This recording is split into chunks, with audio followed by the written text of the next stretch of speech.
Perfect. Okay, so Lee Sansum, sir, thank you so much for joining us. How are you today? Really, really good, and all the better for seeing you, Kareem, after all these years. It's been a long time, sir. There's so much that I've written down in the notes for today's podcast, and I think what's a good idea to do is just to touch on a number of subjects, if that's okay, because that's great. There's a number of areas in your life that are just so interesting. And I know I think you mentioned when we were chatting that you've got a book hopefully coming out next year, or is it this year? Yeah, I've got a book coming out next year, Kareem, and I'm working with a top international best-selling writer, and that's going to be coming out. I'm not sure when next year, and there's no rush for it. So I think the market forces will dictate when it goes out. So actually putting a book to market is quite a difficult thing, as I know and learning. So I think the timing is the thing with a book, which I didn't realise that they're going to really try and pick the timing for it. And so whenever they say, press the button to go, and I'm really excited about it. The book coming out. Yeah, fantastic. Yeah. I'll tell you what I'll tell you what I've written down. I've written down 8th degree black belt. I've written down former military police officer, private security specialist, international bodyguard. Wow. The list goes on, and you know, I'll tell you something funny before I pass over to yourself and we talk through your story. Okay. I always like the conversations to be nice and relaxed, and one thing that I never want to do is put anybody ever on the spot. So one of the I'm laughing already. One of the questions I always ask is, and I asked you the same question when we were chatting, is there anything that you wouldn't like me to ask or cover? And you said to me, listen, if there's anything that I don't want to talk about, don't worry, you won't know about it. Once I'd finished chatting to yourself, I said to Tracy, my wife, I told her what you'd said, and I said, I wish I was cool enough to say things like that. Well, that's funny. That's funny. Yeah, and I don't mean to be like 007 or anything, but no. Some of the stuff I've done, it's not worth talking about anyway. So no, but I can just talk about the best bits. It was a wee giggle that I had anyway. Right, so let's start off with, if we can, your martial arts journey. Now, I was trying to put together where it all sort of fell into place, but I think you were involved in martial arts for quite a number of years before you even enrolled in the military. Is that correct? Yes. Yeah. Excuse me, Kareem. I've been on the phone all morning. My voice is incredibly. The security industry at the moment is just taking off again. So I'm trying to manage some projects in West Africa and on the Horn of Africa, and everybody wants it now. And I've been on the go since 5 this morning. You messaged me at the back of 5, yeah. I did, yeah. So I'm losing my voice. So excuse me to all your listeners. I'm just having a drink of coffee.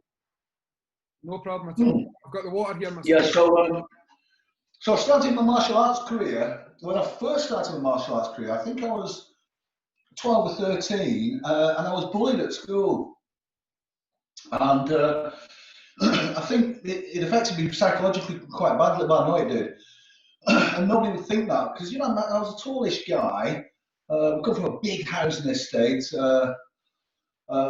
and you couldn't show weakness, and it's what it's like on a big. I think there's maybe 14,000 people on our housing estate, a massive one in North Manchester, and I went to a karate club because I thought if I could learn karate, I'm going to be able to be tough, and then this bully, this one lad, I'm going to be able to stop him doing it. And I used to dread going to school, and I'd make up excuses not to go to school and all the rest of it. Real fear in me. And I went to the Bay Cup Karate Club, which was known as a fighting club at the time. They did kata or forms and all that kind of stuff, Yep, yep. but the fighting was the big thing that they did. And I went there, and one of the instructors was called Walter, Okay. and he didn't instruct for long. But I remember on my second night, I went once, and it backfired on me because the bully, I'm not going to say his name on here, Yep. he came to my classroom and seeked me out and said, "So you're learning karate then? I guess you can fight," and hit me. Wow. Okay. And I thought, this isn't working like I planned. So I went back to the karate club, and Walter had us. There was about 4 new people. You know what it's like when new people come in your school. Yeah, yeah. And we were in some kind of front punch stance, traditional karate. Uh-huh. And he came up and he said, "Tense yourself." And he punched me and he broke my ribs Wow. Okay. at that age. Yeah, yeah. And it was a rough and ready karate school. And I remember that night waking up, I didn't know what was happening to me. And I shuffled down the stairs on my backside, crying. I couldn't breathe. And I remember going into my mum and dad who was watching telly, and I couldn't explain what it was. I didn't know. Went to the doctor and I had broken ribs. Yeah. So that was my first experience in a karate school. Yeah. And in the 1970s. And then I went back again when I was about 16, and I was getting in a lot of trouble and this and that, as a young man does on account, let's say. Yep, yep. And the karate instructor, one of the other ones, Paul, he was called, Paul Armitage, he lived across the road from us, and he had a conversation over the garden fence with my dad and kind of said, "You better get your boys in before they go to prison like the rest of them, you know." Yeah. So we went down and we started, and I got the bug pretty quickly. And pretty quickly, you know, Kareem, I found out I could fight. Yeah. I could just do it. Yeah, yeah. And even then, I wasn't confident in this, by the way. I could just do it, and that gave me my confidence out on the street. And eventually, at the time, we had 5 fighting teams of 5 people. It was a big school. Yeah, yeah. And then I'd only been there maybe, it wasn't long, and I was on the A team. So you had 4 black belts and me as a white belt. Wow, okay. I could just do it. I just could naturally do it. I mean, my dad's dad was a top boxer in Manchester. Had it not been for the war, so the family say, he would have been an international boxer. And he was well known in Manchester. Huh. And we used to have people come around to the flat from my granddad Ted, and he would go and fix people. Yeah. It was a different culture then. Yeah. But he didn't box because of the war, because there were no boxing matches on. He went to the war and this, that, and the other. So then I started doing my karate, and then I just got into karate. It was Waterloo style. Yep, yep. And I fought for the British Wado team, and then quickly went through. I fought for the one of the top Shukakai clubs at the time, Middleton Shukakai, one of the top teams in Europe. Yep. As well as I fought for 3 schools at the time: Burnley, Bacup, my school, and Middleton. And then at that time, the freestyle sport karate came on the scene. Yeah. And that started taking over, which we now call kickboxing. Yeah, yeah. Which I never call kickboxing because it's not. That's the points. You got the point stop. Yeah, of course, yeah. Freestyle sport karate. And now they call it points kickboxing. It's a European phrase.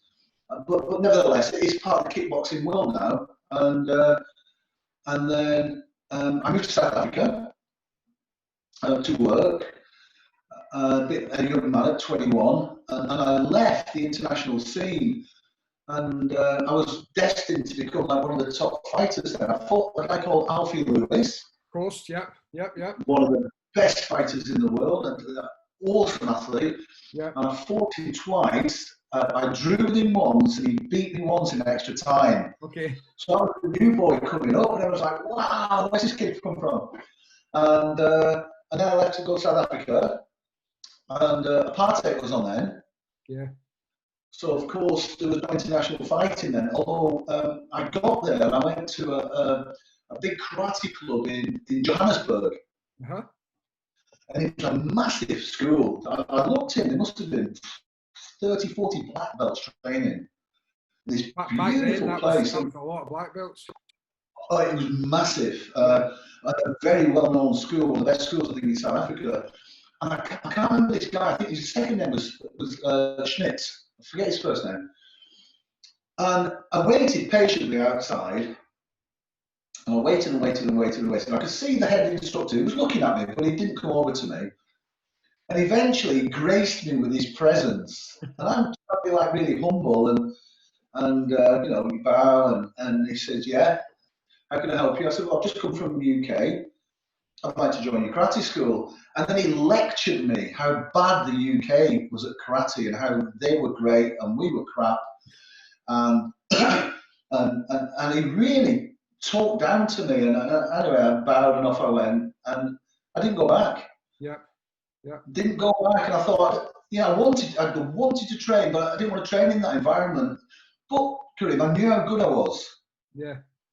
I just fought a guy called Les Carr. Mm-hmm. Remember Les Carr, who used to do he was European champion at the time. He beat me just by 1 point. I was a new boy coming up, by the way. Yeah, of course. Anyway, so I went into a taekwondo school. Good choice. And I thought, when I come out, I'm going to have to burn my shoes to walk. Because at the time, taekwondo and karate, it was like that, wasn't it? Yeah, big time. Yeah, yeah. And it was really bad. Anyway, I went in, and I was welcomed with open arms. Yeah. And there was a guy called Master Steve Brooks. There was a chap called Master Ricky Ha. Yep, of course. Yeah, yeah, yep. Well, Master Ricky Ha sent him there to run South Africa, so they were very good friends.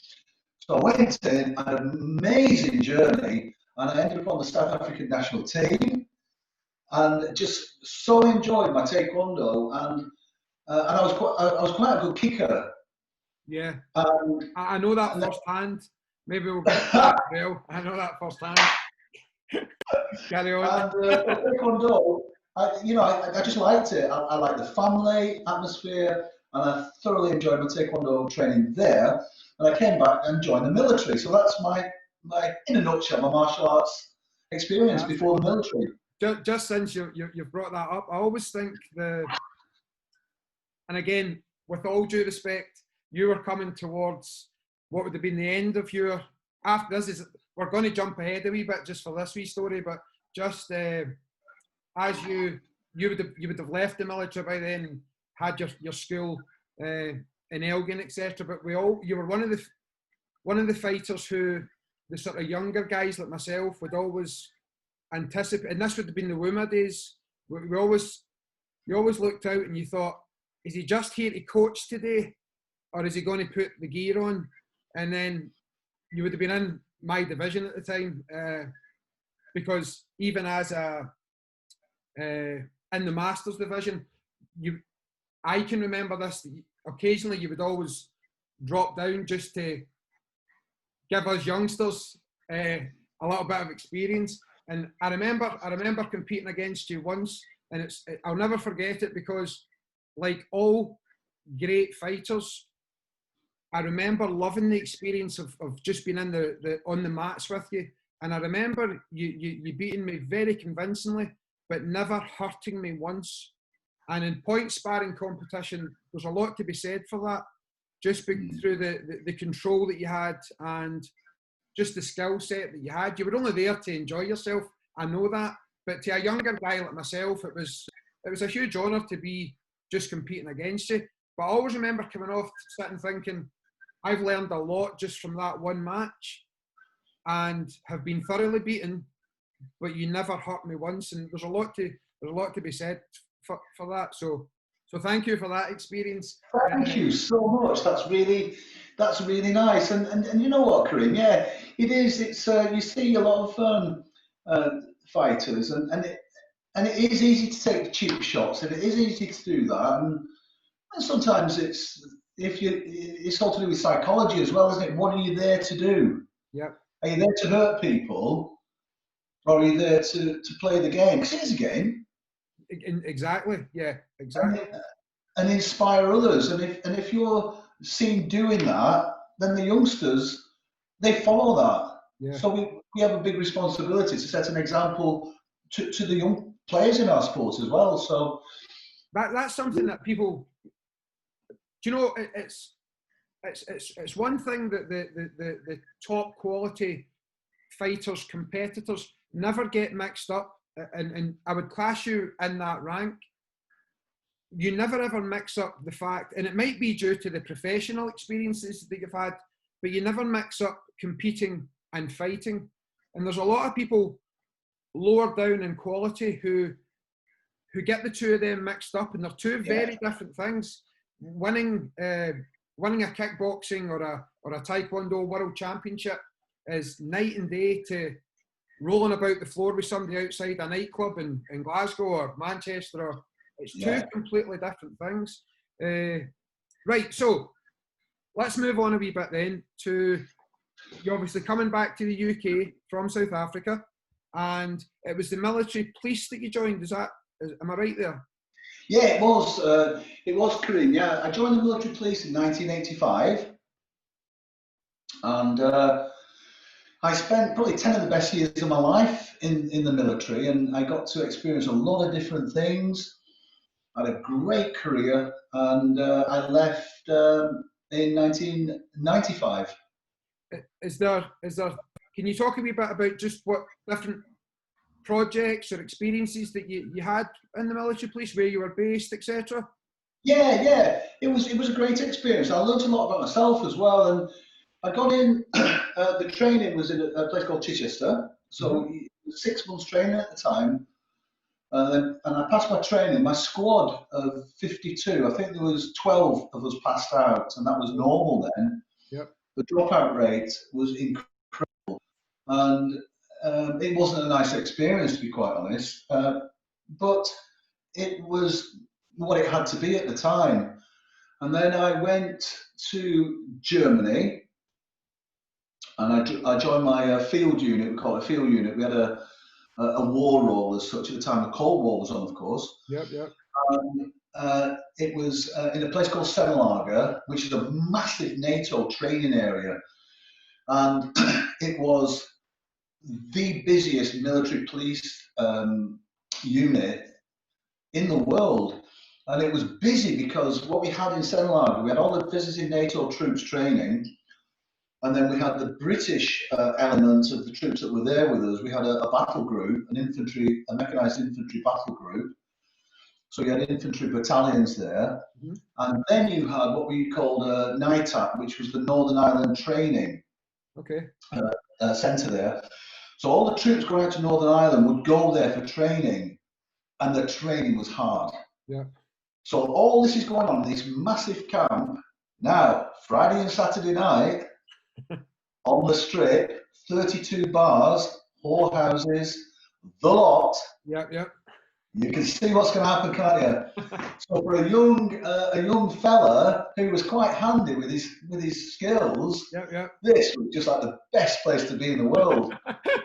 and of course, in the military then, and it is now, the respect for the police, the military police, is different than you would get on the street here. Okay. So the military, being the military, they're very disciplined people, and the military police get a lot of stick from the army, and it's a culture. But because we have different roles in the military, not just policing roles, we have operational roles, airborne roles, commando roles, all sorts of roles. And the work's quite diverse. So the respect from your average soldier is quite high. So when they're brawling and fighting and all the rest of it, which they would do on mass scale, you know, and yeah, you get a bit as well yourself, but generally they would toe the line. Yeah. There was respect there. Yeah. You know, and I quite like that. So so that was my first posting in Germany, and I got into my sport there. So I played karate nationally there for a massive German club, and I I played rugby, football, basketball. I was on the running team. This was like a kid in a sweet shop. Yep, yep. That I was just doing sport 24/7, and it was just an incredible experience. And I left there and went to Catterick Okay, yep, yep. in North Yorkshire, and I had a great tour there. And then I went to a place called Tidworth, Okay. which is down near Wiltshire, and I spent a really interesting time there with the Special Investigation Branch of the military police, and responsible for serious crime and interrogation and all that kind of stuff. And it was really interesting, and probably one of the hardest courses I've ever done in my life to get into the Special Investigation Branch. Okay. And the process is really tough. And then I left there and went to Northern Ireland for 2 years, and I did some really interesting things out there in plain clothes and not, and worked for some different units out there, which was I've wrote some of my stories are in a couple of books that are out, and I'm part of a documentary which is on Netflix, not Netflix, History Channel. Okay, yeah. So some of the stuff I did there was really, really interesting. And it's called Soldier Stories. And the author of the books is a guy called Ken Wharton, a friend of mine. He lives in Australia now. Okay. And I went from there to Hong Kong, where I worked on the Chinese border. Yeah, it's brilliant. I wasn't actually in Hong Kong itself. I was on the border in the new territories, working with the Gurkhas. Right, wow. Okay. Gurkha soldiers. So I was there with the 48 Gurkha Brigade. And then I came back to England to another posting. And from there, I left. What was Northern Ireland like as it was obviously I don't, again, you can correct me, but it was obviously a type of war zone, I guess. Maybe that's not so accurate, but it never ever really, because it's so close and because they share a huge culture with ourselves, and it's not Iraq or it's not Afghanistan, or it's just across the water. Yeah.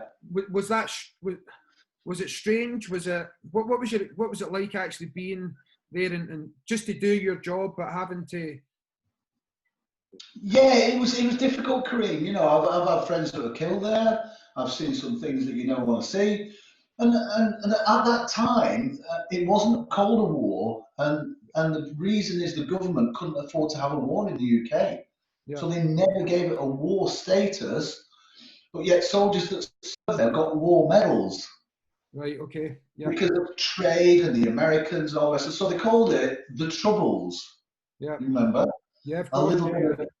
A little bit of trouble, where there was more people killed there. On anyone there, I did some work with the Northern Ireland Veterans Association and all the reports. And on any one day there was more people and more bombs and stuff going off than there were in Iraq or Afghanistan. There's been a lot of research done, and it wasn't reported in the press. And because obviously it dragged on for that long, people had lost their appetite for it, which they do in wars. And the Iraq War and the Afghanistan War was a good example of that. But also, I remember sitting in Belfast one night, and I was listening to all the bombs going off, and it was just, I sat there thinking, nobody in mainland UK knows this is going on, and it's so sad that people's lives are getting affected, and property damaged and everything, and people killing each other, and you're like, and then I could go from that to getting on an aeroplane, and I could be having a pint in the pub in Manchester an hour and a half later. Yeah, that I think that's the point I was trying to make. That it's so far away from us, but not geographically. And then you're Yeah. just across the water. I mean, we spend a lot of time in Southern Ireland through our Taekwondo experiences, and the joke is that you're there using the aeroplane quicker than you could drive to Manchester, for example, from Glasgow, or even Edinburgh sometimes. It's so close. Right, so after your service with the military police, do you know, I nearly said things start to get interesting, which is so contradictory to what I said at the beginning, because I find all of this fascinating, hence why I wanted you to come on to the podcast. But so how did you make or find the transition from serving in the military to moving into more of the private sector? How did that come about? Well, it was difficult, Creed, because when I left the military, I kind of said I'm not going into security. I didn't want to do it, so I got a couple of jobs, and my trade is a sheet metal worker, boilermaker. Okay. And that's what I did in South Africa, and that's why I did a 4-year apprenticeship in a place called Rosendale, which is north of Manchester, the Rosendale Valley, beautiful place. And I tried, and I just couldn't hack it. I just couldn't do it, and I really did try. And things were different then. You didn't get. There's no help. There was no resettlement process. There was no help with post-traumatic stress. There was none of that. And so really, you were on your own, and literally on your own. And social media wasn't like it is now. So keeping in touch with people was a little bit different, challenging. Yeah, of course. Especially with all your friends are being posted all over the world every 2 years, 18 months. Yeah. So I just couldn't settle down. So then a friend of mine who I'd served with in Northern Ireland, he was an officer, had taken over a big security contract for Mohammed Al Fayed, the guy that used to own Harrods. Yeah, of course, yeah. And somebody gave me a shout and said that was happening. So I called him, Paul Handler-Greaves, and he said, look, come down to London. I've got a job for you. So I went down to London, saw him, and I started working for Mohammed Al Fayed on his close protection team. Okay. I spent just short of 4 years on that contract, which was really, really good. Yeah. Fantastic contract. I mean, that when we had the chat beforehand, I'd said to you, I enjoy having people like yourself on the podcast, and I always want it just to be a chat. But one of the things I'd mentioned to you was going back to my childhood, I guess, and you have, like, where were you when this happened? The two main things that I remember really clearly were the Twin Towers attack in September. Yes, and then obviously Princess Diana passing away. Mm-hmm. And again, it's maybe due to the Twin Towers, due to the impact worldwide, mm-hmm. and then possibly Princess Diana passing away because the person she was. And my mum absolutely adored her. I was obviously young at the time, but I remember it actually having an impact on my own mother, and just how it had sort of touched her. So let's have a wee chat about that, if that's okay, because I know that the work through. Is that right in saying that that's how you got that assignment to work with Princess Diana through the Al Fayed?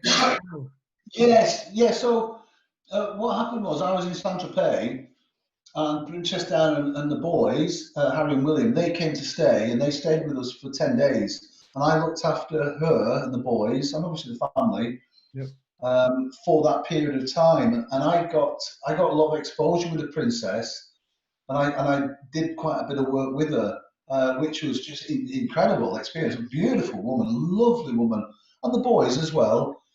But it was just a job, because we were used to seeing really high net worth individuals coming into the family that we would look after and work with. But at that time, Corinne, you were right. She was probably the most famous person in the world at that time. Yeah. And a lot of people who were a bit younger, they don't understand that you know, she was the most important person or the best known person on the planet. Yep. So we had a massive job to do, and you know, it was just an incredibly difficult time.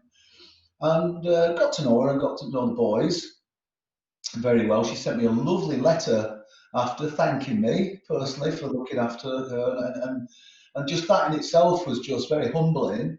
Lovely woman, and then of course shortly after she died in the incident in the tunnel, and it was a massive impact on everybody's life at that time, and mine as well, because Of course. Dodie fired. I spent 4 years with him. I spent more time with the fired family than my family. Yep. So I knew that family like my family. And interestingly, Omar fired, Mhm. who was the same age as Damon, my boy, then. Yep. So he's very young. And I spent 4 years with him. About 4 weeks ago, he friend requests me on Facebook. Wow. Okay. And I sent him a message. I said, Omar, wow, what great young man you've turned out to be. Because I looked at his pictures, Uh-huh. and he sent me a message back. Said, Lee, thank you so much for helping me develop as a young man. I owe a lot to you. Wow. How cool is that? It's Amazing. it's so cool, and it's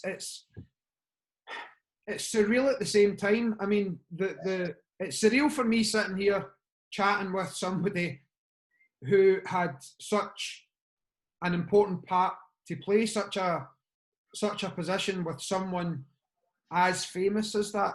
I mean, it's even with like an actor, for example, or a famous singer. They have that fame, but a lot of the time it's restricted to people who like their movies or people who like a certain type of music, for example. Yeah. But with somebody like Princess Diana, as you say, you were protecting and working very closely with you're right, probably at that time, the most famous person or woman in the world. What's the mentality like when you're doing a job like that? I can't even imagine it. I can't even think how that would be. So for someone who's been there and done it. Yeah, it's difficult, Kareem, and I've done some more challenging things. Later in my bodyguard or close protection career, but it was massively challenging, and the effects of the death was challenging for the team and the family, and for me as well. And it was when you're doing your job. This is interesting. I can draw a parallel, Kareem, to the fighting. Because when you're fighting in a tournament, it's a game. Mm-hmm. You're playing a game, a sport. When people can't get their head on that and they get the crazy head and they start fighting. Yep. With the close protection, you've got to play the game of close protection. Mm-hmm. If you start fighting in your head, you'll lose the plot. You're going to be so disciplined. Yeah. And you can't lose your concentration for a second, exactly the same as competing. And that's why I owe a lot of my skills to martial arts. I really feel it's a real massive part of my DNA. And so it's a massively disciplined life that you have to lead. And it's and of course I was involved in the coroner's inquest, which came years after. Which was an uncomfortable experience for many, many reasons. I mean, we can discuss this on a separate podcast if your listeners are interested. Yeah, of course. Yeah. There's so much that went on that the public will never know, and there's some stuff I can't even speak about, and I never will. But there's a lot of stuff that went on that was kind of brushed under the carpet for various reasons, and I understand that. I'm not a conspiracy theorist at all, but there's a lot went on, and there's a lot of players in the game there that I just find incredibly interesting, and a lot of people do. Mm-hmm. And wherever I go in the world, wherever I go, and they find out something, everybody asks me about the princess. Yeah, as I say, I think that's just to do with the magnitude of who she was and the magnitude of the task that And I fully understand what you're saying regarding you having more difficult, possibly even more dangerous tasks that maybe we'll move on to in just a wee second. But it's just the magnitude of the situation, I think, that people must find interesting. Oh, it was incredible. And I'll give you an indication just shortly after the princess died and all the rest of it. And of course, Trevor Rees-Jones, very, very good friend of mine. So, you know, that was upsetting in itself. And I carried him to Dodie's grave. And he'd lost, he was my size, he's a big guy. Yep. And he was like carrying a fucking child, you know, he was smashed to pieces. And thankfully, he survived. And I remember later I went to America. My brother lives just outside in New Jersey. Okay. He works in New York. And my brother was working in the Twin Towers, and he worked for Morgan Stanley. And there's a tale of the Morgan Stanley Riscola, who got them out and all the rest of it. And he was from Cornwall, great guy, Rick Riscola. And there's a book out called We Were Soldiers Once and Young, and there's a film called We Were Soldiers with Mel Brooks in. Yep. He was a major player in the Vietnam War. This guy's a legend. Yep. British soldier, joins the American Army, goes out there, comes back, goes to the Twin Towers, looks after Morgan Stanley. I'm going about 100 miles an hour now. My brother worked for Morgan Stanley. He did a security risk report on the Twin Towers and said, right, if a plane hits this, the lot will collapse. Wow. Read the book, it's insane. He goes up and down, and evacuates all his company, goes up the last time, and it dropped when he was in. This guy, what a guy. But anyway, my brother changed jobs days before that attack. And he was in New Jersey, going to the train when all the smoke and the debris came out under the tunnel, out on that side. And that was he was so lucky. But I went into his office bar at the bottom, near the bottom of the Twin Towers, shortly after the death of the princess. And my brother, he gets excited. And at that stage, nobody knew what I did.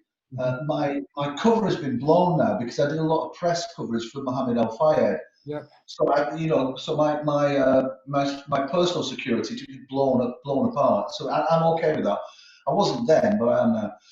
So my brother said I'd gone to the toilet. He come back. He told everybody in this bar that I'd been Princess Diana's bodyguard, right? And I came back and I could see something had changed in the atmosphere. It was a busy place. Kareem, I had a queue going out of the bar of people wanting to shake my hand. Yeah. At that time.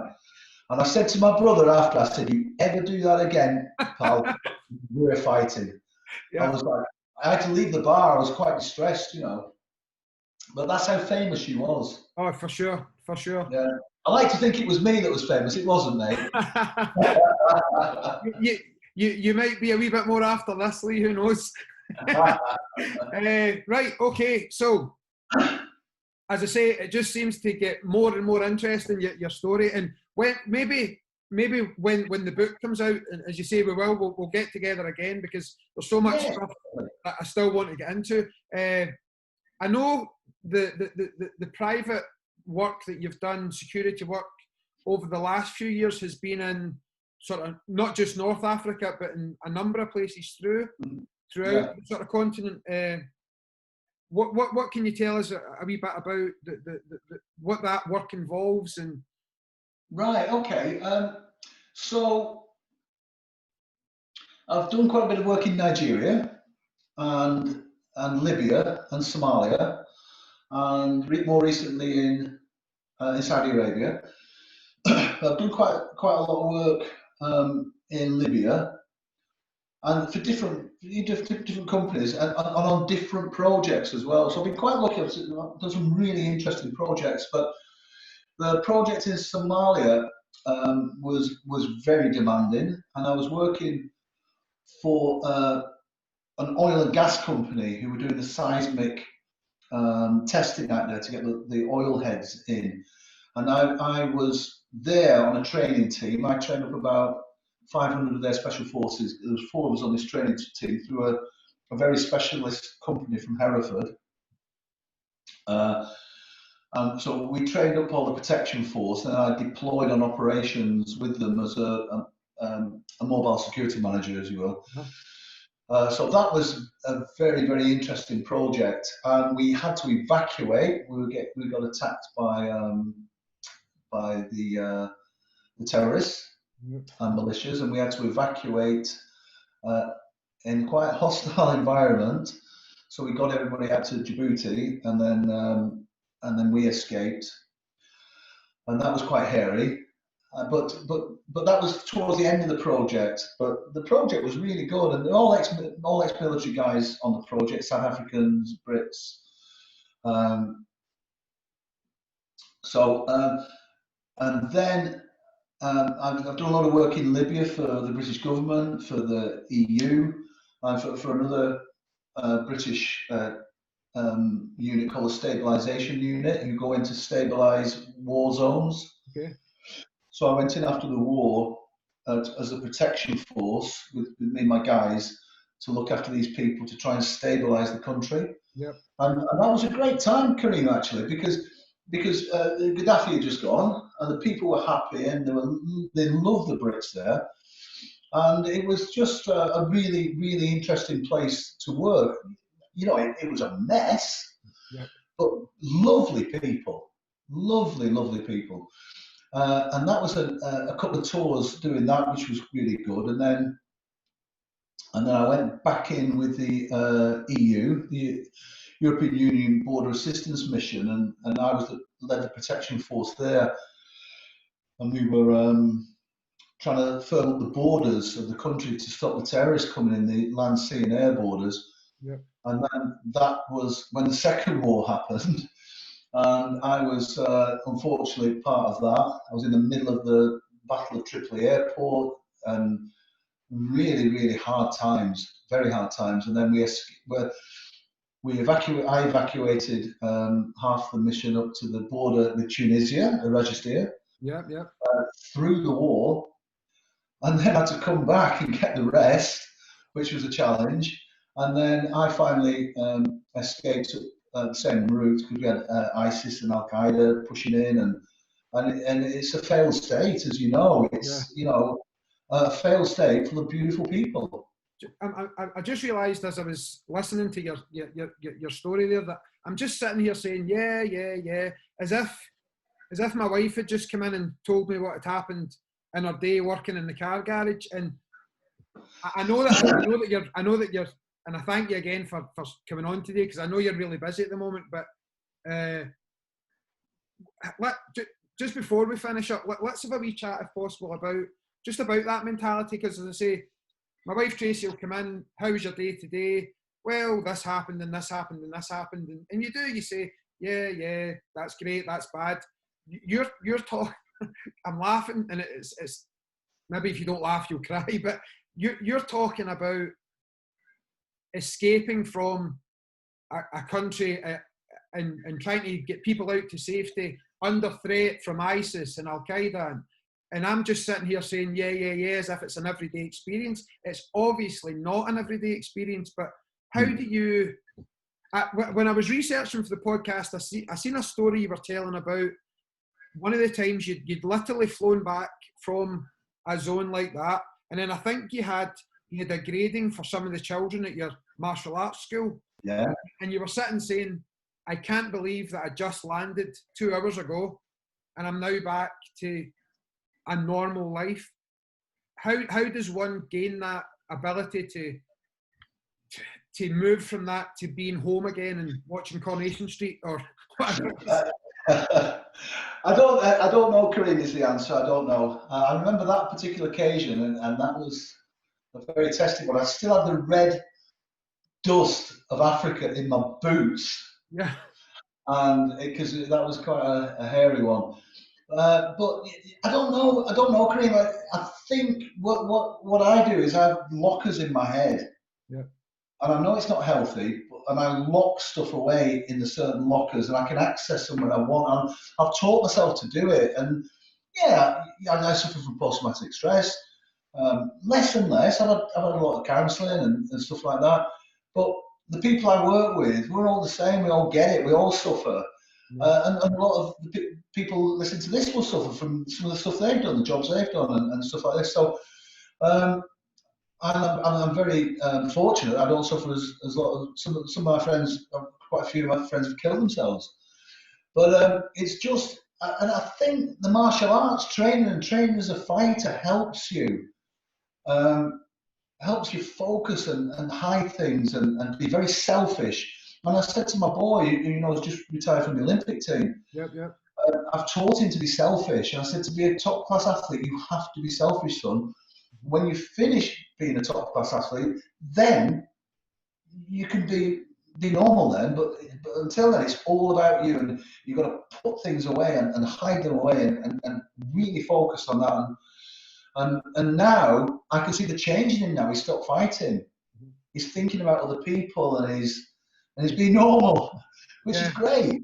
Yeah. And I think that experience of the martial arts and competing at such a high level has given me skills that I've just kind of taught myself, to be quite honest, Kareem. But an interesting. My wife Kate, and you know Kate, she's like my Wonder Woman, and she. I remember in Libya on one of the jobs I was on, because I've done quite a few years out there,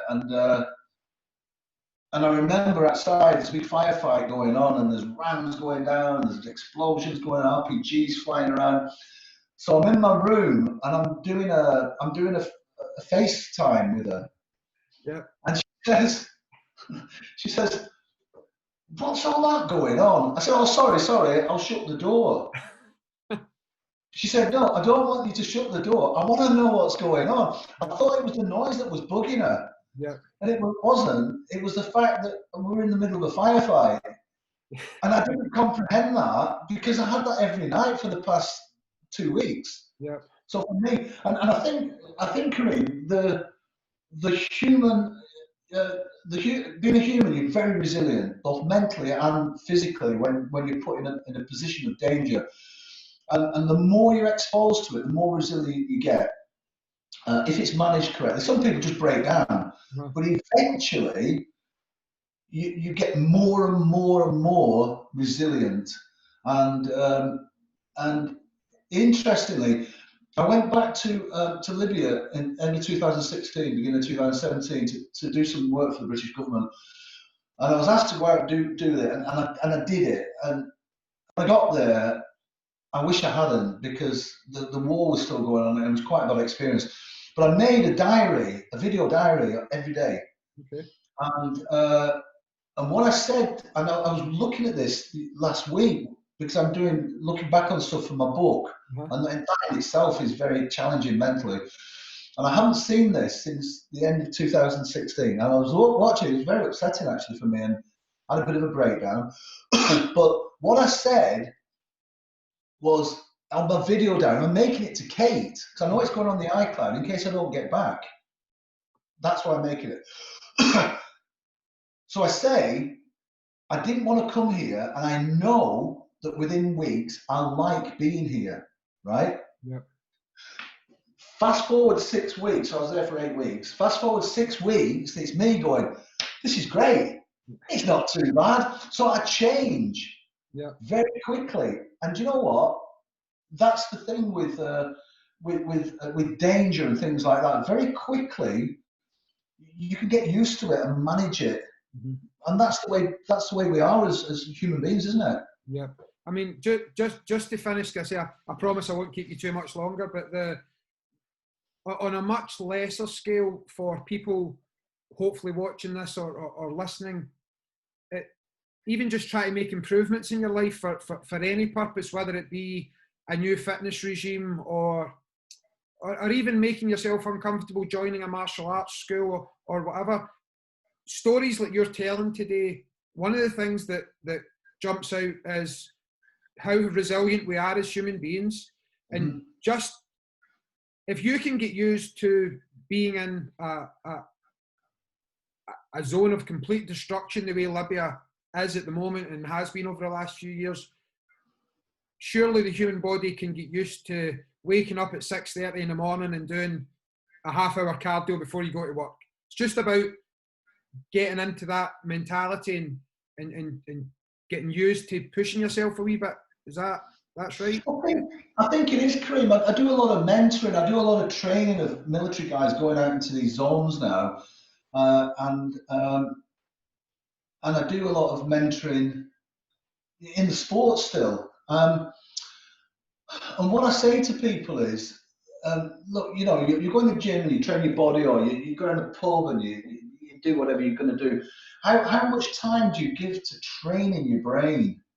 How much brain training do you do? How much reading do you? How much self-development do you do for your brain? And you know, I try and tell people you can do anything you want to do, anything. But what you've got to do is you've got to invest time to get your brain to change from old habits or habits from when you were a child that are making you make decisions now. And they say, don't let the child become the father of the man. And I say, you know, what's gone in the past has gone in the past. That's past. What are you going to do now? What are you going to change your life in the future? How are you going to do it? Don't tell me you can't do it. You can do anything you want, anything. But what you've got to do is you've got to want to do it. And once you want to do it, and then you set your mind to do it, and you do your daily, you know, manifestations or your daily incantations or whatever it is you do, or your meditation or your prayer, whatever it is, if you focus on you not achieving your goals, but focus on you living your goals and how it's going to change your life, then every day you'll do things in line with that. Yeah.